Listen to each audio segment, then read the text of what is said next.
Hello everyone, I am Rama and I want to discuss with you the situation we are facing right now in tourism industry, in tourism academic. We all know that tourism has been prospering before this pandemic of novel coronavirus.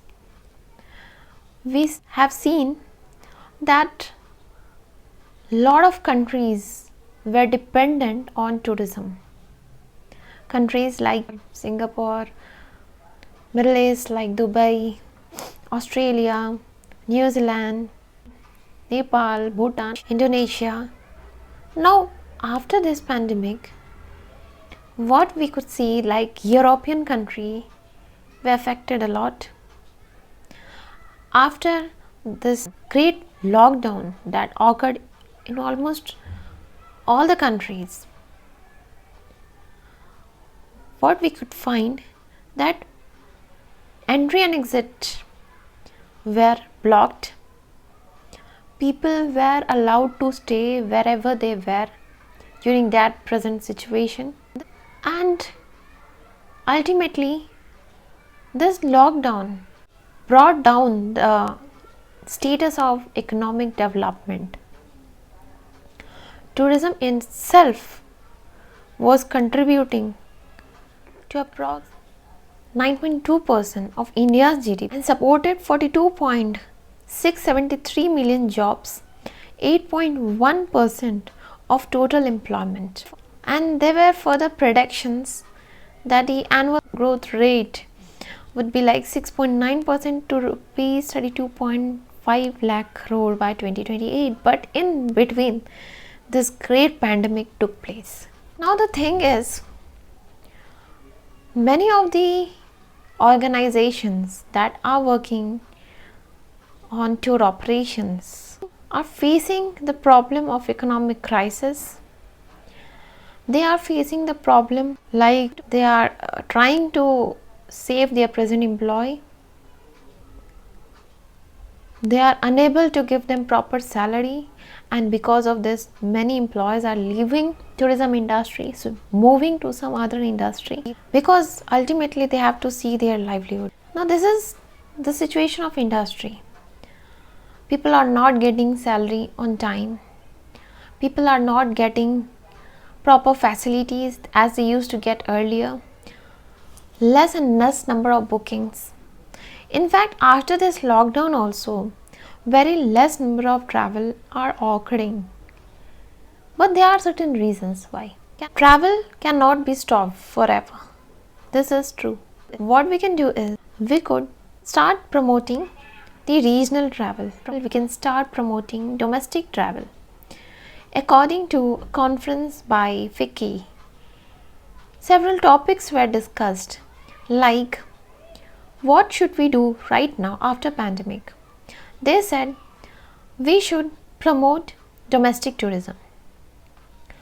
Yes, this is possible when we are trying to develop something which will be benefiting the people. Ultimately, people are afraid of this virus and they are waiting for the vaccine. But everything can't be stopped until we find a new vaccine. So by implementing proper social distancing measures, by implementing safety aids, we can promote tourism at regional level, at local level, state level, country level. For the time being, we can postpone the trips for international level. First of all, we should think of helping people to stay away from the crowd. Obviously, such type of travel will gradually attract people, where we can help spend time for the people in some natural environment where they can find peace, purity, everything. Now, one more concept can be added to this, like quarantine. Now, most of the patients, elderly people or child, the people who have or who are trying to build their immunity system, So for them it is suggested to take better oxygen, take better food, take better supplement, to live in an environment that is away from the crowd. So such type of quarantine tourism can be promoted. Now this quarantine tourism can occur anywhere in your locality that is connected to a tourist site, anywhere in your state where you can find some natural elements like mountains, rivers, a place like any hill resort. A family trip can be organized. Another thing, self-drive trip should be promoted. Now for the time being we have to postpone traveling or using the public vehicle. We can use the private vehicle. Those private vehicle can help people to stay away from the public infections and stimuli. Moreover, they will be mentally satisfied. Another thing I like to add to this, like we can develop cycle trips, use more and more cycle trips in maybe a park, to a botanical garden, to a riverside. So using cycle would help you to be physically active. It will help to reduce smoke. Though tourism is a smokeless industry, but we can find various automobiles over here that is being used in the name of tourism.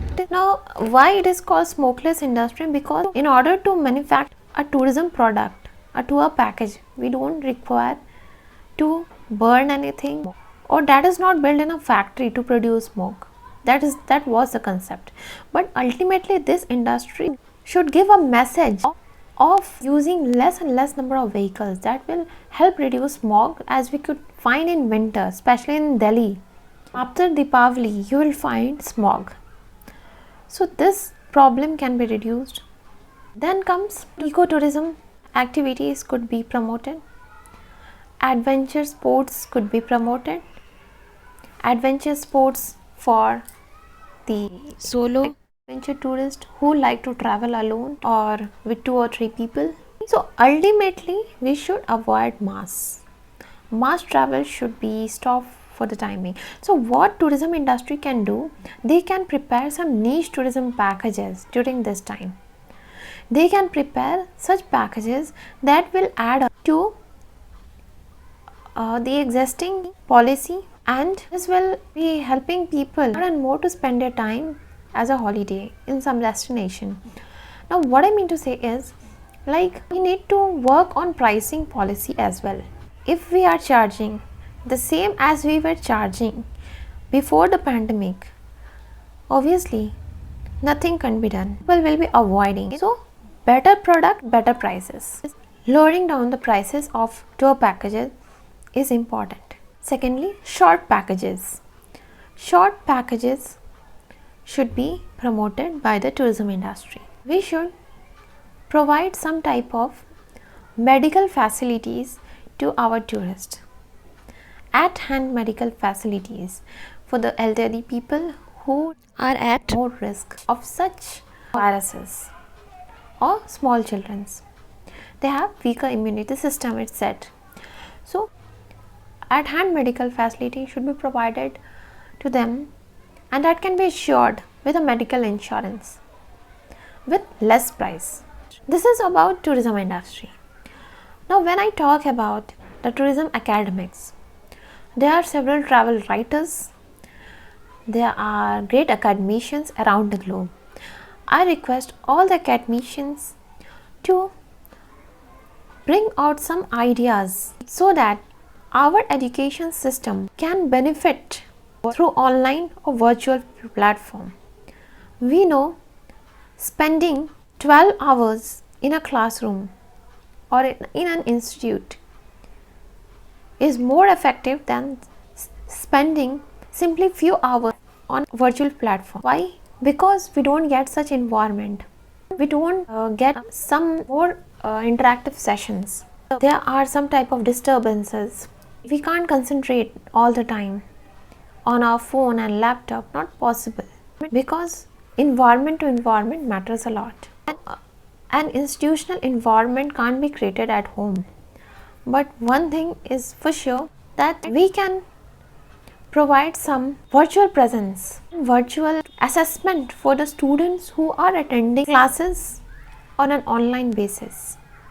Based on their attendance, an evaluating test should be conducted so that teacher and evaluator can easily understand how much the student has grasped during the session. Taking exams virtually is tough because transparency is not always possible, we know this. So this could be done how some logical questions should be asked to the students which they can't find in books. Recently, Delhi University proposed of taking open book exams where the students have to use their brain while solving answers. Of course, this is not possible for subjects like history, for subjects like social sciences. This is possible in subjects related to science or any type of evaluation. Practical scientific work, it is not possible. We require lab. Still, we can keep those questions for offline mode virtually. We can focus on such questions that are more logical based. So try to frame such questions. Apart from this, I like to add, like, we know that UGC has brought their notification for reopening of colleges and university in our country, but still we will be following social distancing measures and all such measures that is released by UGC.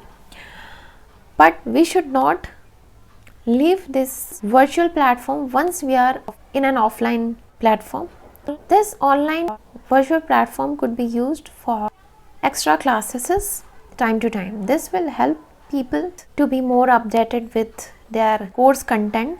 Students can be easily traced, their performances can easily be traced. Teachers can easily convey information to the students.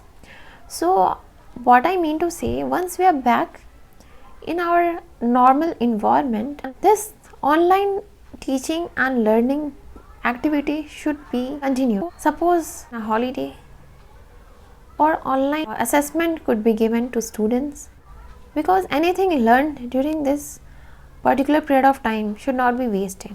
Maintaining discipline at a primary level was a major issue while teachers were taking classes in an online mode, but this can also be controlled once the teachers fix certain marks on some type of questions that you can ask in mid of your sessions. So that way students will keep concentrating on your session. Moreover, online assessments should be given to students time to time, even if you are taking lectures in a normal classroom environment. So this pandemic taught us how we can bring out new things. Nothing is impossible. Several online platforms like Moodle, Edmodo to help us know that what are the possibilities around our world. See, we know that this pandemic has taken a lot of lives. It has affected a lot. Maybe it was a worst kind of year for most of the people. But every tough time gives or teaches something new. So it has, definitely shown us a way where a road is always open wherever one road is closed. We should never hesitate from taking turns in our life. These turns will definitely help in exploring more and more. So overall, I mean to say, whether you are an academician or you are an industrial professional, keep thinking new and don't quit. Stay strong. Definitely tourists will be interested to participate because people can't stay long inside their home. It's not possible. Of course, we require some type of outing. If not an outing for 10 days, we can definitely plan a weekend trip to our nearby natural areas. So go explore your places, your state, your neighborhood, your ancestral area, or where you feel comfortable. That's all for today. Thank you so much.